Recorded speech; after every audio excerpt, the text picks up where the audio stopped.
છો NN news. હું છું એન્કર અર્પિતા પટેલ. હવે જોઈએ અગત્યના સમાચાર. સુરત BRTS રૂટમાં બેફામ ફરતા બાઇક ચાલકે બસના ડ્રાઈવર સાથે કરી મારામારી. સુરતમાં મહાનગરપાલિકા સંચાલિત બસ અને BRTS બસ સતત વિવાદમાં રહેતી હોય છે. અગાઉ BRTS રૂટમાં હેગિંગ એન્ટને લઈને એજન્સીને બ્લેકલિસ્ટ કરવામાં આવી હતી. જોકે હજુ પણ ખાનગી વાહનો BRTS રૂટમાં ફરતા હોય છે. ત્યારે BRTS રૂટમાં બેફામપણે બાઇક દોડાવી રહેલા યુવકે હોર્ન કેમ વગાડે છે કહીને બસના ડ્રાઈવરને માર માર્યો હતો. કાપોદ્રા વિસ્તારમાં આવેલા શ્રીરામ ચોક નજીક BRTS રૂટમાં બાઇક ચાલકે BRTS બસ ડ્રાઈવર સાથે મારામારી કરી હતી. મારામારીના લાઈવ દ્રશ્યો સામે આવ્યા છે. જે મુજબ BRTS રૂટમાં બાઇક ચલાવતા બાઇક ચાલકની દાદાગીરી સામે આવી છે.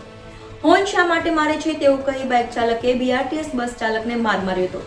બાઇક ચાલકે બસ ડ્રાઈવરને માર મારી પોતે નાસી છૂટ્યો હતો. સમગ્ર ઘટનાના CCTV સામે આવ્યા છે. કાપોદ્રા પોલીસ મથકે બસ ડ્રાઈવરે ફરિયાદ નોંધાવી છે. ફરિયાદના આધારે પોલીસ દ્વારા તપાસ હાથ ધરવામાં આવી છે.